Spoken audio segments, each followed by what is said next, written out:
Welcome to back my YouTube channel Chandra ji maths वाला। मैं हूं गुलाब सर और आज की वीडियो हम लेकर आए हैं class 10th Hindi board exam 2023 के लिए 20 बहुविकल्पीय प्रश्न, जिसे हम लोग MCQ भी कह सकते हैं। और ये जो प्रश्न है 16 फरवरी को आना तय है। अगर आप देख लेते हैं इस पूरे वीडियो को तो क्या करेंगे आप, ध्यान दीजिए बच्चों, 70 में से जो आपका 20 अंक का बहुविकल्पीय प्रश्न आता है वो आपका कंफर्म हो जाएगा। यानी कि 20 बहुविकल्पीय प्रश्न में से आपको 20 आपको पूरे आने का चांस एकदम से है। ठीक है, तो ज़्यादा समय नहीं लेंगे आपका, शुरू करते हैं इस वीडियो के पहले प्रश्न को। देखिए पहला प्रश्न जो कह रहा है बच्चों आपका शुक्ल युग की कलावधि है, यानी कि शुक्ल युग की कलावधि कौन सी है। तो ध्यान दीजिए, पहला क दिया ऑप्शन 1850 ईस्वी से 1900 तक, ख दिया ऑप्शन 1900 से 1920 तक, ग ऑप्शन आपका 1919 से 1938 तक, घ ऑप्शन है 1938 से 1947 तक।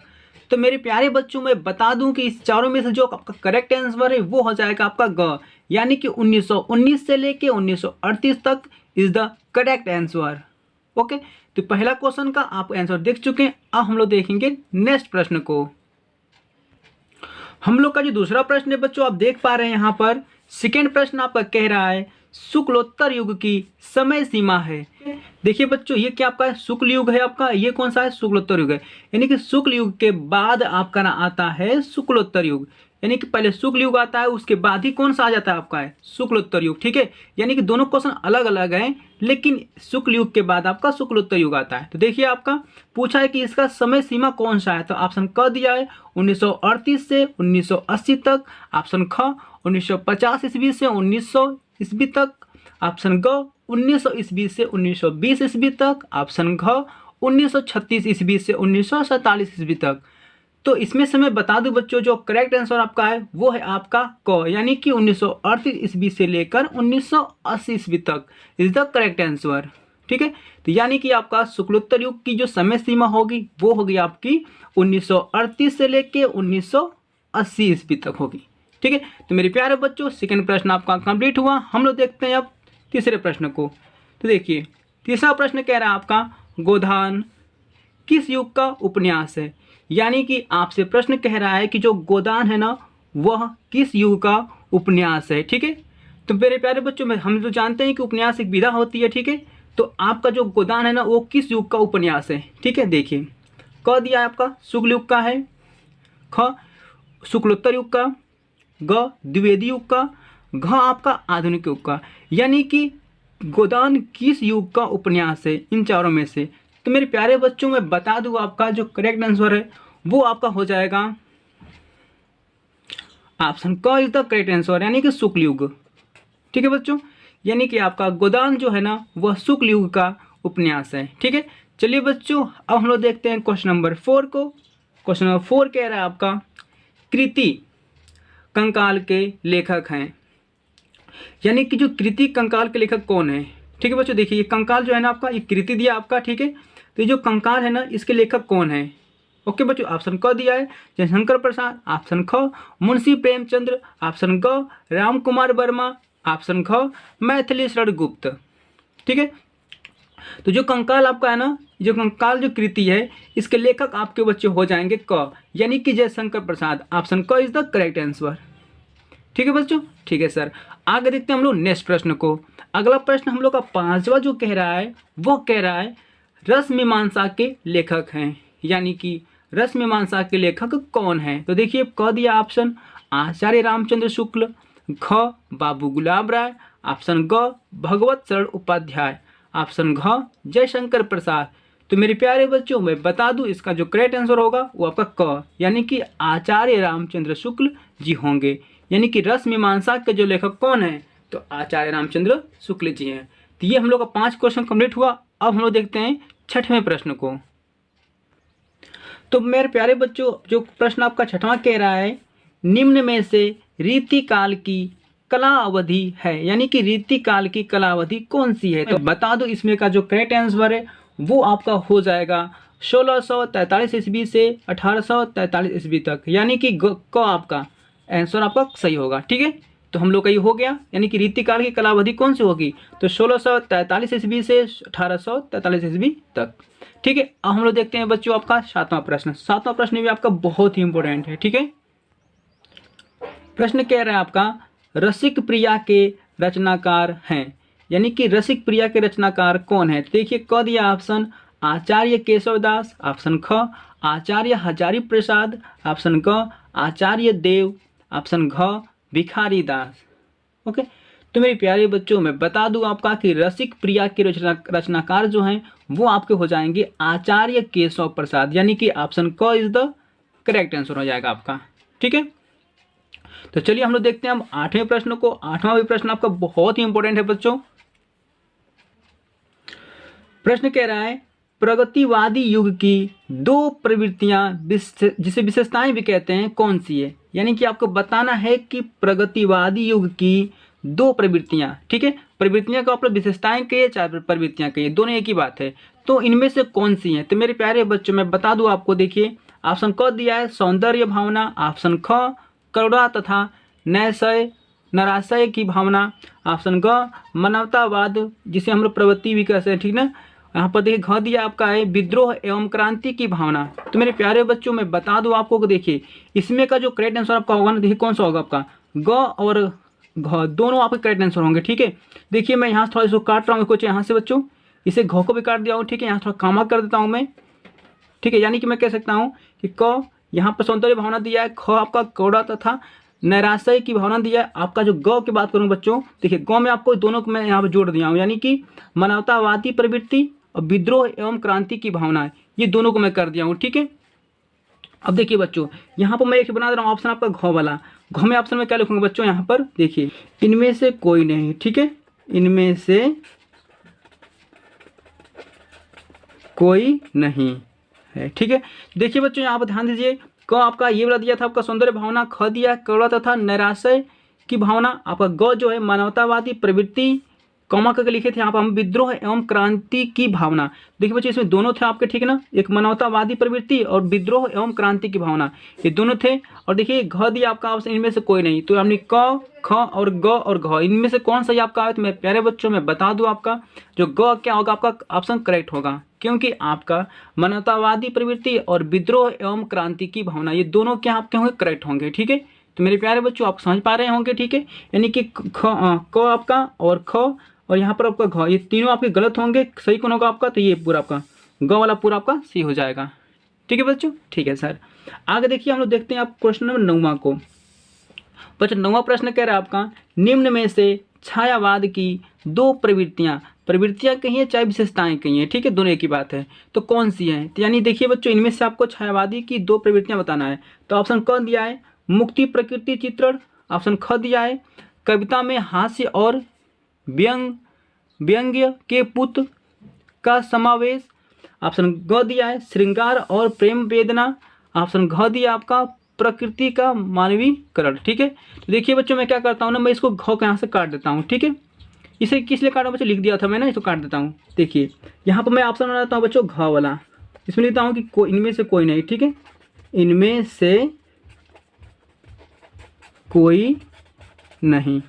तो देखिए बच्चों आपका ये घ ऑप्शन हो गया, इनमें से कोई नहीं। चार ऑप्शन बन गया, कौन कौन सा आपका क ख और ग। ग में देखिए बच्चों ये दोनों आपका है श्रृंगार और प्रेम वेदना और यहाँ कामा करते हैं बच्चों प्रकृति का मानवीकरण, ये दोनों आपके हैं। ठीक है, ग में। और घ में क्या है, इनमें से कोई नहीं। ये चार ऑप्शन दिया आपका, इनमें से कौन सा करेक्ट हो जाएगा बच्चों, तो ये हो जाएगा आपका ऑप्शन ग इज द करेक्ट आंसर। यानी कि अगर मैं बात करूँ छायावादी की दो प्रवृत्तियां आपकी, तो वो हो जाएगा श्रृंगार और प्रेम वेदना कॉमा प्रकृति का मानवीकरण, ये दोनों क्या है बच्चों, तो छायावादी की दो प्रवृत्तियां हैं। ठीक है, चलिए बच्चों ये हो गया हम लोग का। अब देखते हैं हम लोग प्रश्न नंबर 10वां को। 10वां भी प्रश्न आपके लिए बहुत ही इंपॉर्टेंट है। देखिए प्रश्न कह रहा है आपका कश्मीर सुषमा के रचनाकार हैं, यानी कि कश्मीर सुषमा के रचनाकार कौन है। ऑप्शन क दिया है महादेवी वर्मा, ऑप्शन ख मलिक मोहम्मद जायसी, ऑप्शन ग श्रीधर पाठक, ऑप्शन घ सूर्यकांत त्रिपाठी निराला। तो इनमें से आपका जो करेक्ट आंसर बच्चों हो जाएगा वो हो जाएगा ऑप्शन आपका ग इज द करेक्ट आंसर, यानी कि श्रीधर पाठक क्या होंगे आपके कश्मीर सुषमा के रचनाकार होंगे। ठीक है बच्चों, तो हम लोग यहाँ प्रश्न 10 कंप्लीट हुआ। अब हम लोग देखते हैं हम लोग 11वां क्वेश्चन को। हम लोग का 11वां प्रश्न जो कह रहा है बच्चों, वो बोल रहा है जथा पंख बिनु खग अति दीना, मणि बिनु पन कारबर करहीन, अस मम जीवन बंधु बिनु तोही, जो जड़ तैव जियावे मोही। इन पंक्ति में कौन सा रस है? ओके, ऑप्शन क दिया है श्रृंगार रस, ऑप्शन ख वीर रस, ऑप्शन ग दिया है करुण रस, ऑप्शन घ हास्य रस। तो बताइए बच्चों इनमें से करेक्ट आंसर कौन सा होगा? ठीक है, तो चलिए मैं बता देता हूँ बच्चों, इनमें से जो आपका सही आंसर है वो हो जाएगा ऑप्शन ग करुण रस। करुण रस इज द करेक्ट आंसर। यानी कि बच्चों इसमें क्या था आपका, इसमें बच्चों दुख की बातें की गई थी। ठीक है, ओके बच्चों, यानी कि इसमें करुण की बातें की गई थी, यानी कि दुख की बातें यहाँ पर हो रही थी, शोक की बातें। ठीक है, तो चलिए बच्चों हम लोग का करेक्ट हो गया आपका। अब हम लोग देखते हैं क्वेश्चन नंबर 12 को। देखिए, रूपसी तेरा घन केस पास में अलंकार है। देखिए बच्चों फिर से देख लीजिए, रूपसी तेरा घन केस पास में अलंकार है। तो ऑप्शन क दिया है रूपक अलंकार, ऑप्शन ख श्लेष अलंकार, ऑप्शन ग उपमा अलंकार, ऑप्शन घ आपका उत्प्रेक्षा अलंकार। इसमें से सही कौन सा ऑप्शन होगा बच्चों? तो देखिए बच्चों इसमें से करेक्ट जो आंसर होगा ना वो आपका हो जाएगा क, यानी कि रूपक अलंकार। क्योंकि बच्चों देखिए रूपसी तेरा घन केस पास, यानी कि यहाँ पर क्या है ना कि इसमें अभिन्नता प्रकट की जा रही है यहाँ पर बच्चों इस पूर्व पंक्ति में। ठीक है, इसलिए हमारा यहाँ पर हो जाएगा रूपक अलंकार। ओके, तो मेरे प्यारे बच्चों अभी तक आप लोग नहीं पढ़े रूपक अलंकार, उपमा अलंकार, श्लेष अलंकार, उत्प्रेक्षा अलंकार, तो हम वीडियो को अपने चैनल पर अपलोड किए हैं, इन सबका जाकर आप देख सकते हैं उदाहरण सहित पूरा। ठीक है, परिभाषा भी मिलेगा आपको, उदाहरण भी मिलेगा, आप उन्हें तुरंत जाकर देख कर समझ सकते हैं कि रूपक अलंकार किसे कहते हैं, उपमा, श्लेष और उत्प्रेक्षा। ठीक है, चलिए हम लोग देखते हैं बच्चों अब 13वां प्रश्न को। 13वां प्रश्न कह रहा है आपका, सुनत सुमंगल बैन मन प्रमोद तन पुलक भर, शरद सरोरुह नैन तुलसी भरे स्नेह जल। इन पंक्तियों के दूसरे और चौथे चरण में कितनी मात्राएं हैं? देखिए बच्चों करा इन पंक्तियों के दूसरे, देखिए बच्चों यहाँ कमा किया ना तो यहाँ से पूरा पहला हो जाएगा, ये दूसरा आपका, ये तीसरा और ये चौथा। देखिए बच्चों बता देता हूँ मैं, पहला ये हो जाएगा आपका, ये हो जाएगा दूसरी पंक्ति आपकी, ये हो जाएगी बच्चों आपकी तीसरी। ठीक है, और ये हो जाएगी आपकी चौथी पंक्ति। देखिए तो पहली, दूसरी, तीसरी और चौथी। तो प्रश्न पूछा आपसे है कि दूसरी और चौथी चरण में, देखिए दूसरा और चौथी चरण में कितनी मात्राएं हैं? तो मेरे प्यारे बच्चों ऑप्शन क दिया है 13-13 मात्राएं, ऑप्शन ख दिया है 20-20 मात्राएं, ऑप्शन ग दिया है 11-11 मात्राएं, ऑप्शन घ दिया है 19-19 मात्राएं। ठीक है बच्चों, तो मैं बता दूं बच्चों इसमें का जो करेक्ट आंसर होगा वो हो जाएगा ऑप्शन क इज द करेक्ट आंसर। क्योंकि ये बच्चों 13-13 मात्राएं होंगी दूसरे और चौथे चरण में। क्यों ऐसा होगा? क्योंकि मेरे प्यारे बच्चों मैं बता दूं कि ये आपका क्या है, सोरठा है बच्चों। ठीक है, क्या है बच्चों आपका सोरठा है। देखिए पहले और तीसरे चरण में कितने होते हैं, 11-11 मात्राएं होती है अगर काउंट करेंगे तो, और दूसरे चौथे में कितनी होती हैं, 13-13 मात्राएं होती हैं। तो एक्चुअल में बच्चों ये क्या आपका है, सोरठा अलंकार है। ठीक है, इसलिए इसको 13-13 मात्राएं हो जाएगी दूसरे और चौथे में। तो ऑप्शन क इज द करेक्ट आंसर, 13-13 मात्राएं। अब देखिए बच्चों यहाँ पर दिया आपका 14वां प्रश्न आपका। ठीक है, कह रहा है अनादर शब्द में कौन सा उपसर्ग लगा है। ठीक है बच्चों, देखिए आपका दिया आपका अनादर शब्द में कौन सा उपसर्ग लगा है।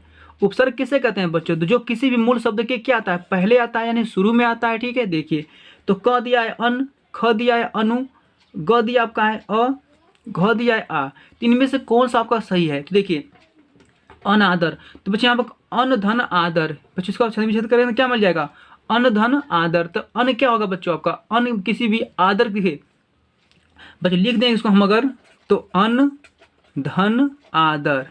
ठीक है, देखिए तो आदर क्या आपका है, मूल शब्द है बच्चों, इसके सबसे इसको शुरू में कौन सा आया है, अन आया है, तो यही क्या होगा, उपसर्ग होगा। यानी कि उपसर्ग क्या होते हैं, किसी भी मूल शब्द के शुरू में आते हैं।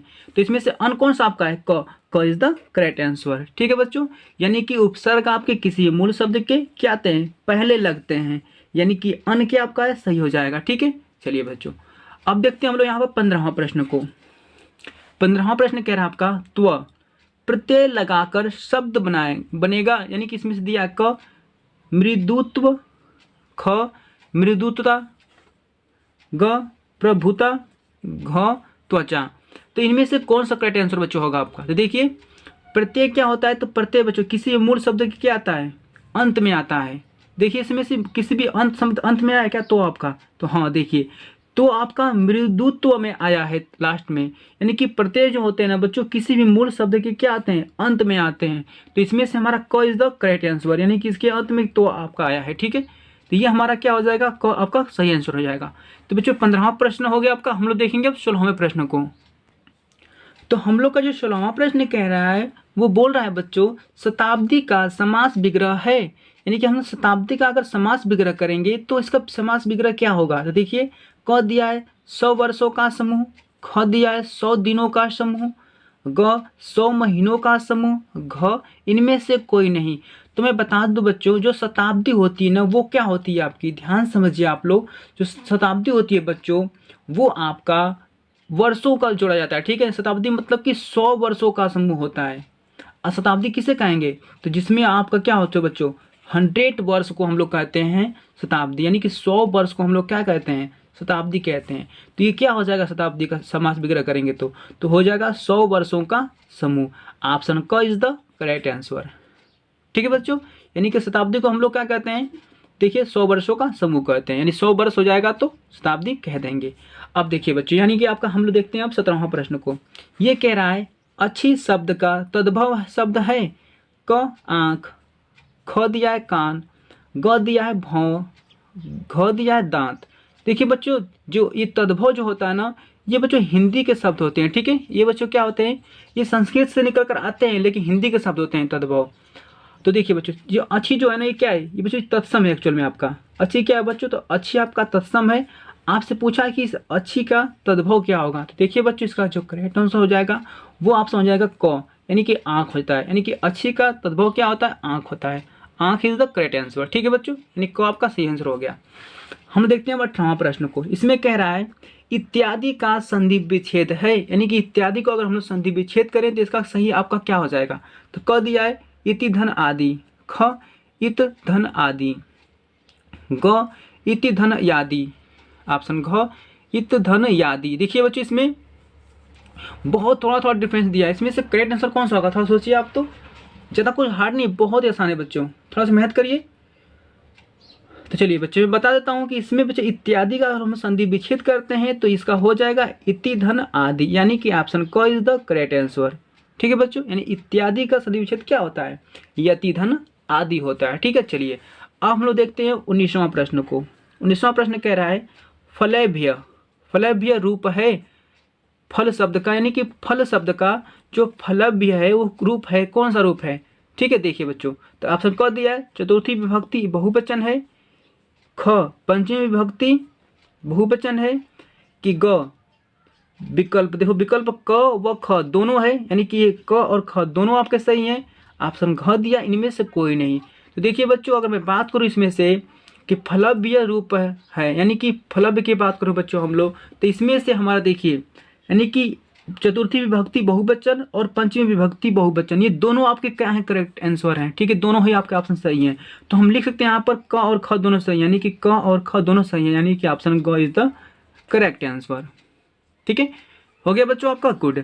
अब देखिए इस वीडियो का लास्ट प्रश्न बच्चों जो आपका है बहुत ही इंपॉर्टेंट है आपका, इसे देख लेते हैं तो आपके बोर्ड एग्जाम के लिए बच्चों मोस्ट इंपॉर्टेंट है। ठीक है, देखिए कह रहा है यहाँ पर आपका हसीस्यथः, हसीस्यथः रूप है हस धातु का। इन बच्चों हस धातु जो है ना, ये जो हस धातु का जो हसीस्यथः जो है ना रूप है, तो ऑप्शन क दिया है लिट लकार मध्यम पुरुष द्विवचन है, ख लिट लकार प्रथम पुरुष एक वचन है, ऑप्शन ग लट लकार उत्तम पुरुष बहुवचन है, ऑप्शन घ लोट लकार मध्यम पुरुष एक वचन है। ठीक है, तो मैं बता दूं बच्चों जो आपका हस्य थ रूप है हस धातु का, ये जो है ना बच्चों वो आपका क्या हो जाएगा, ऑप्शन क इज द करेक्ट आंसर हो जाएगा बच्चों, यानी कि लीट लकार मध्यम पुरुष द्विवचन होगा। ठीक है, तो मेरे प्यारे बच्चों ये वीडियो यहीं बस समाप्त हुई है। अगर वीडियो को आप लोग अंत तक देखें तो आप लोग का बहुत बहुत थैंक यू यानी धन्यवाद आपका।